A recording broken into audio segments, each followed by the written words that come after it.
The 2024 LCK Spring Semifinals between T1 and HLE will begin around 24 hours from the release of this video, and there has been a lot of speculation on whether or not T1 will be one of the two candidates representing the LCK at this year's MSI. First, HLE convincingly beat T1 in their previous bracket meetup with a solid 3-0 victory. T1 has also been under DDoS attacks and haven't been able to practice properly.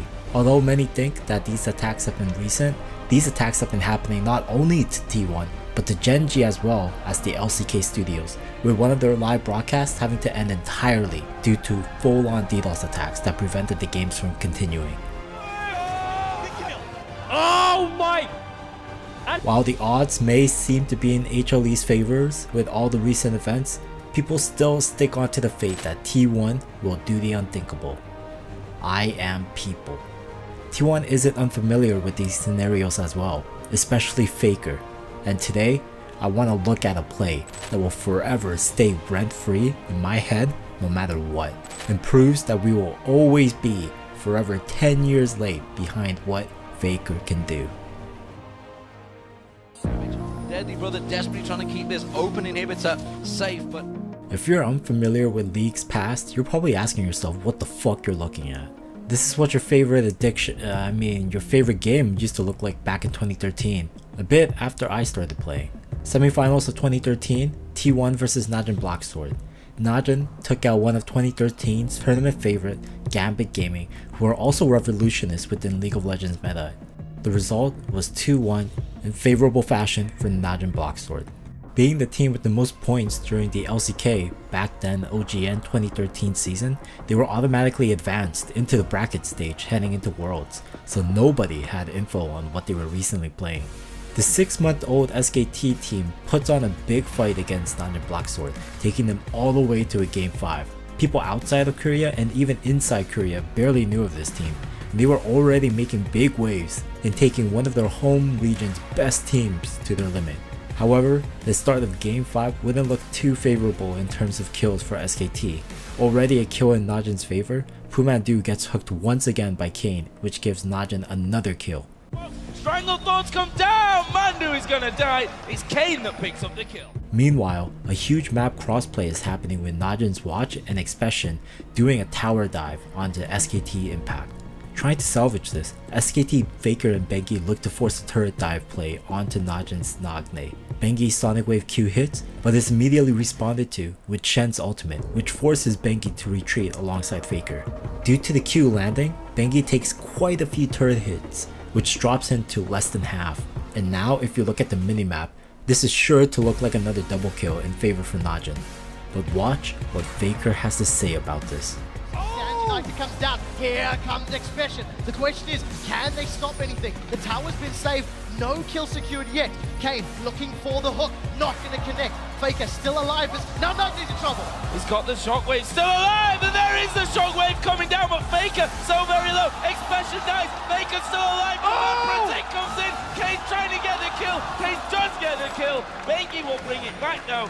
And again, in some miracle, SKT were able to flip a 2v3 situation into a result of 3 kills and only 1 death. Looking at the death too, it could have been totally avoidable if Faker wasn't so greedy, but he's the king, so I, give him some slack. Plus 2013, so yeah. But what the hell did Faker do to make this play work out so well? Let's look at the current map situation. First of all, you can notice that Faker is extremely ahead compared to Nagne, almost being up 60 farm. As soon as Bengi and Faker push up to the turret, you can see Kane rotating from bot to mid in the minimap. Though support roaming wasn't as frequent, Zyra's death gave Kane even more reason to let Prey 1v1 Piglet while he goes to support a potential fight in mid lane, which is great on his part. By the time Bengi's Q hits, Kane is already halfway in the river and will be in time for the fight. Throughout his walk, there are absolutely no pings from SKT's side, and Kane wasn't visible by the 2 wards that were placed in the river by SKT. However, even without physically seeing Kane, Faker flashes over the wall preemptively and proceeds to engage on the low Nagne without Channel. Faker doesn't have to use all of his skills in killing Nagne and holds ultimate for when Expression and Kane engages onto him. Bengi backs him up and eventually kills Expression, Kane is helpless in the 1v2 situation but manages to get a super low and greedy Faker. So, how did Faker know Kane was coming up?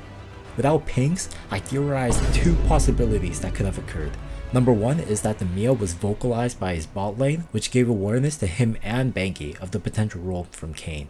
This is the most obvious one, as you know, they're all on headsets and constantly communicating the locations of enemies. However, you usually ping even when you're in voice comms like Kane did here with his roam onto Faker, just to add extra awareness to your teammates. With no pings being made by SKT, I actually have a second conclusion that Faker F-keyed to Piglet, noticed that Kane wasn't there in the split second he looked, reacted to Bengi's vision and the possibility of Kane's location, and flashed with absolute confidence without fully knowing that Kane was in that bush. The first theory is probably more plausible, but knowing who Faker is and how he plays, I wouldn't doubt if his geniusness kicked in turbo mode during this moment and made a timeless play. Eventually, Faker made another crazy shockwave play onto Najin. Nagne re-engages, a massive shockwave, throws three of them together. Secured SKT spot in the finals against Starhorn Royal Club, and we all know what happened to all of the doubters that doubted Faker. I'm gonna have to go ahead and choose Royal as well. Now this brings us back to today. I was a little doubtful looking at T1 during last year's Worlds and was in absolute fear when they were matched up against JDG. But after watching that, I was in full confidence and even called the 3-0 against Weibo. I hope they live up to their expectations once again tomorrow, but regardless of the result, Faker is and was always him. Speaking of skills, SKT's near mythical mid laner Faker proved once again why he has the world's respect and recognition as one of the best players on the planet, one of, if not the strongest mid laner. Exactly. OMG's Cool called Faker the unkillable Demon King after facing him, and it wasn't just his stats, which aren't even the best on his team, but it's the plays that Faker made. He beats almost everyone in duels in lane, and his play creates huge openings for SKT.